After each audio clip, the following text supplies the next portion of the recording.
ଜୟ ଜଗନ୍ନାଥ। ବେଶ କିଛି ସମୟର ଲମ୍ବା ବିରତି ପରେ ମୁଁ ଫେରୁଛି ଆପଣମାନଙ୍କ ପାଖକୁ। ଅନେକ ଅନୁରୋଧ, ଅଭିଯୋଗ, ଗପ କାହିଁ ଆଉ ନୂଆ ଗପ ଦଉନାହାନ୍ତି କାହିଁକି ଯେ? ଏମିତି ସଶ୍ରଦ୍ଧ ଅଭିମାନକୁ ଆଡ଼େଇ ନେପାରି ମୁଁ ଆଜି ପୁଣି ଆସିଛି। ଶୁଣିବା ଗପ ମନ ବୃନ୍ଦାବନ। ରଚନା ଏବଂ ଉପସ୍ଥାପନା ମଧୁମିତା ମହାନ୍ତି।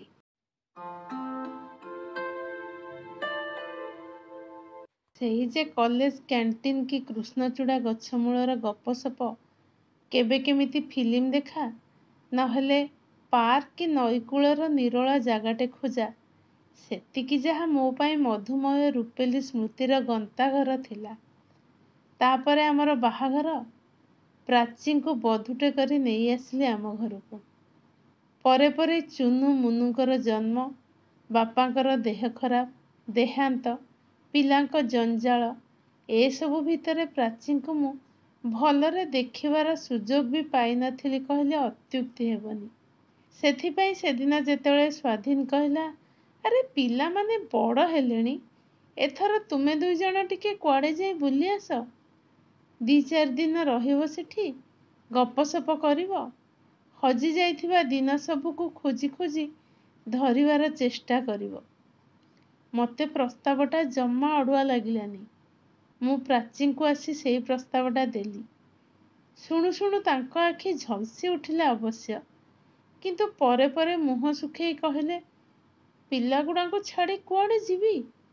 ଏଡ଼େ ଏଡ଼େ ହେଲେଣି, ଭାଇ ଭଉଣୀ ଦିଟା କେମିତି ଝଗଡ଼ା ମାରପିଟ ଲାଗୁଛନ୍ତି ଦେଖୁନ? ମୁଁ ନଥିଲେ ତ ବୋଧେ ହଣାକଟା ହେଇଯିବେ।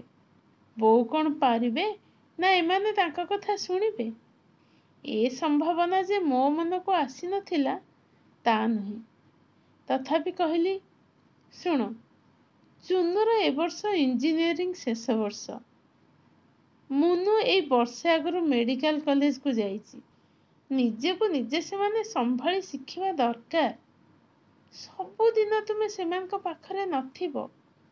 ଡେଣା ଲାଗିଲାଣି, ସେମାନେ ଉଡ଼ିବେ ଏବେ। ଉଡ଼ିଗଲା ବେଳେ ସେମାନେ ତୁମକୁ କେବେ ବି ନେବେନି ସାଙ୍ଗରେ। ବଳ ବୟସ ଥାଉ ଥାଉ ଆମେ ଟିକେ ଜୀବନକୁ ବୁଝିଲେ ହୁଅନ୍ତାନି? ପ୍ରାଚୀ ରାଜି ହେଲେ। 3 ଦିନ ପାଇଁ ଆମେ ପୁରୀ ବାହାରିଲୁ। ବୋଉକୁ ସବୁ ଟିକି ନିଖି ବୁଝେଇ ଦେଲେ ସିଏ। ସେଦିନର ଟ୍ରେନ ଯାତ୍ରା ମୁଁ ଭୁଲି ପାରିବିନି। 22 ବର୍ଷର ଜୀବନ ସଙ୍ଗିନୀ ପ୍ରାଚୀ। ତା ଆଗରୁ ଆହୁରି 3 ବର୍ଷର ପ୍ରଣୟିନୀ ପ୍ରାଚୀ। ଆଜି କିନ୍ତୁ ମୋତେ ଭାରି ନୂଆ ନୂଆ ଲାଗୁଥିଲେ। ଖୁବ୍ ସୁନ୍ଦର ଦେଖାଯାଉଥିଲେ ଗାଢ଼ ସବୁଜ ରଙ୍ଗର ଶାଢ଼ୀରେ। ସିଟ୍ରେ ମୁଣ୍ଡ ଦେଇ ସେ ଢୋଳେଇ ପଡ଼ୁଥିଲା ବେଳେ ନୂଆ ନୂଆ ଭଲ ପାଉଥିବା ଭଳି ସାମାନ୍ୟ ସୁଯୋଗ ପାଇ ତାଙ୍କର ନିକଟବର୍ତ୍ତୀ ହେବାର ଆଶା ଜାଗି ଉଠିଥିଲା ମୋ ମନରେ। ଆସ୍ତେ ସଜାଡ଼ି ଦେଉଥିଲି ତାଙ୍କ ନିଦୁଆ ମୁଣ୍ଡକୁ ମୋ କାନ୍ଧରେ। ପୁରୀରେ ପହଞ୍ଚିଲୁ। ହୋଟେଲରେ ଜିନିଷପତ୍ର ରଖି ମନ୍ଦିର ପାଖ ଲାଇନରେ ଠିଆ ହେଲୁ। ବ୍ୟାଗଟେ ଆଣି ମୋବାଇଲ, ଚପଲ ସବୁ ରଖିବା ପାଇଁ। ପ୍ରାଚୀ ଠିକ୍ ତାଙ୍କ ଫୋନ ରଖିବାକୁ ଯାଉଛନ୍ତି, ବାଜି ଉଠିଲା ସେଇଟା। ଇଏ ହାଲୋ କହୁ କହୁ ସେପଟୁ ଫୁଲେଇ ଝିଅର କାନ୍ଦ ଶୁଭିଲା।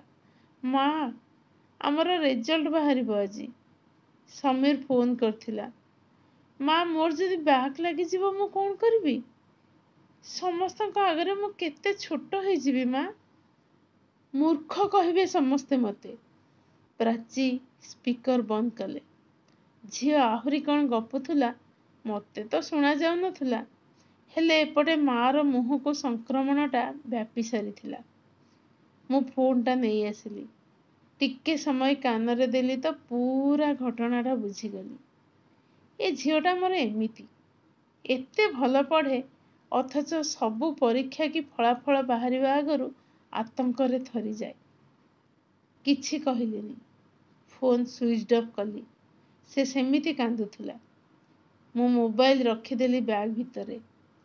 ପ୍ରାଚୀଙ୍କ ଆତଙ୍କିତ ମୁହଁକୁ ଖାତିର ନ କରି ମନ୍ଦିର ଆଡ଼େ ମୁହେଁଇଲି। ଦର୍ଶନ ସାରି ଫେରି ମୋବାଇଲ ଅନ୍ କରିଛି କି ନାହିଁ ପୁଅର ଫୋନ। ମା, କଫି ବୋତଲଟା କୋଉଠି ରଖିଛୁ କହ ତ? ପାଉନି। କି ଯେ ଗୋଟେ ଝିଅ ତୋର, ଏଡ଼େଟେ ହେଲାଣି ଘର ଭିତରୁ ଜିନିଷଟେ ଖୋଜି ପାଉନି। ଡରି ଡରି ମୋ ମୁହଁକୁ ଅନେଇଲେ ପ୍ରାଚୀ। ତାକୁ କହିଲେ, ଚିମ୍ନି ପାଖ କବୋର୍ଡରେ ଅଛି। ଧୀରେ ଗ୍ୟାସ୍ ଲଗେଇବୁ ବାପା। ସାବଧାନରେ ରେଗୁଲେଟର ଅନ୍ କରିବୁ। ଲାଇଟରଟା ବର୍ଣ୍ଣର ପାଖେ ରଖି ଜଳେଇବୁ।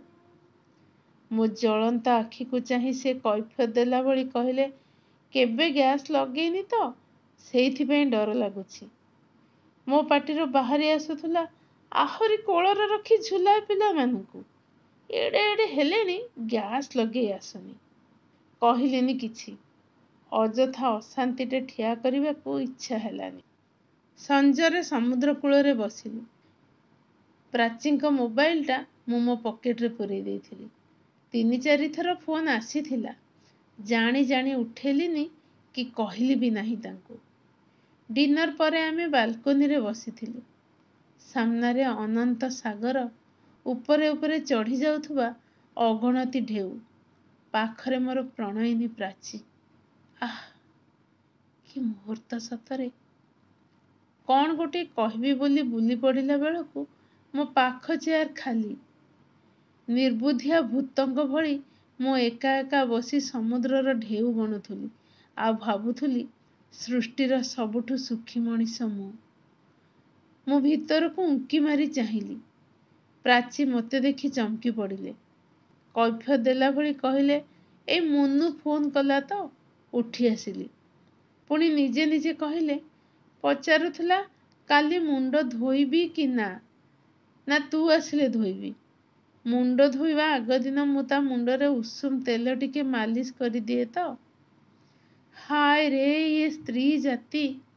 ଟିକେ ପରେ ପୁଣି ଚୁନୁର ଫୋନ୍। ମା, ଏଡ଼େ ବଡ଼ ଝିଅଟାକୁ କିଛି କେମିତି ଶିଖେଇନୁ ଯେ? ଆଳୁ ଟିକେ ଭାଜିବାକୁ କହିଲି ଯେ, କହୁଛି କେମିତି ହୁଏ ମୁଁ ଜାଣିନି। ବେଦନାରେ ଲଥପଥ ପ୍ରାଚୀଙ୍କ ଆଖିରୁ ପାଣି ନିଗିଡ଼ି ପଡ଼ୁଥିଲା। ଆହା, ପୁଅଟା ମୋର ଆଳୁ ଭଜା ଟିକେ ଖାଇପାରୁନି। ମୋ ମା ହବାକୁ ଧିକ୍। ଏତିକି କହି ସେ ପୁଣି ଥରେ ତାଙ୍କ କାନ୍ଧକୁ ଭିତରକୁ ଓଲଟେଇ ନେଲେ। ଭିଜା ଭିଜା ସ୍ୱରରେ କହିଲେ, ବାପାରେ, ଗୋଲାପ ଗଛରେ ପାଣି ଦେଇଛୁ ତ ଆଜି? ଶୁଣ, ନଳା ମୁହଁରେ ଇଟାଟା ଦେଇଦେ, ନହେଲେ ମୂଷା ପଶିବ ଘର ଭିତରେ। ଅଗଣାର ଲୁଗା ସବୁ ଭିତରକୁ ନେଇଯିବୁ। ଗେଟରେ ତାଲା ଦେଇ ଟାଣିବୁ ଟିକେ। ଖୋଲିଯିବ ଯଦି ସକାଳକୁ ଫୁଲ ତ ଛାଡ଼, କଢ଼ ଟିକେ ବି ମିଳିବନି। ଆଉ ଶୁଣ, କାକରା ଗୁଡ଼ା ଫ୍ରିଜରେ ଅଛି ନା ବାହାରେ? ସକାଳୁ ସନିଆ ମା ଆସିଲେ କହିବୁ, ଗ୍ୟାସ୍ ସ୍ଲାବଟା ଟିକେ ଗରମ ପାଣି ସର୍ଫ ଦେଇ ସ୍କଚ୍ ବ୍ରାଇଟ୍ରେ ଘଷିଦବ। ବଡ଼ ଅସନା ହେଇଛି ସେଇଟା। ବାସନ ଥାକ ପଛପଟେ। ଆହୁରି କ'ଣ କହିଥାନ୍ତେ, ମୋ ଜ୍ୱଳନ୍ତ ଆଖିକୁ ଦେଖି ଚୁପ୍ ହେଇଗଲେ। ବୋଉର କହିଥିବା ଗପଟେ ମନେ ପଡ଼ିଗଲା।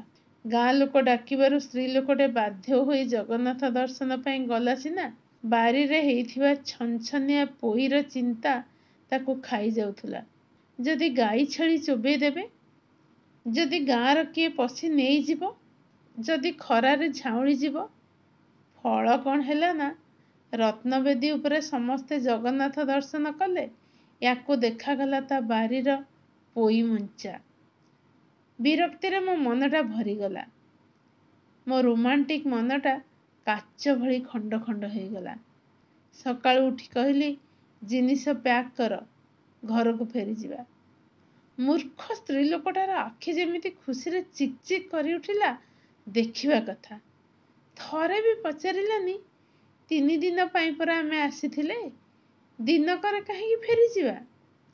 ବରଂ ଘରେ ପହଞ୍ଚିଲା ପରେ ମୋର ବିରକ୍ତିକୁ ଖାତିର ନ କରି ଯେମିତି ସେ ଚଢ଼େଇ ପରି ଫୁର୍ର କରି ଉଡ଼ିଗଲେ ରୋଷେଇ ଘରକୁ, ଯେମିତି ଲୁଟି ପଡ଼ିଲେ କାମରେ, ମୋତେ ନିଜକୁ ଗୋଟେ ଜବରଦସ୍ତ ଅପରାଧୀ ଭଳି ଲାଗିଲା। ଛି, ୟାଙ୍କୁ ବୁଲେଇ ଖୁସି କରେଇବା ଭଳି ପାପ କାମର ଭାବନାଟେ ମୋ ମୁଣ୍ଡକୁ ଆସୁଥିଲା ବି କାହିଁକି ଯେ?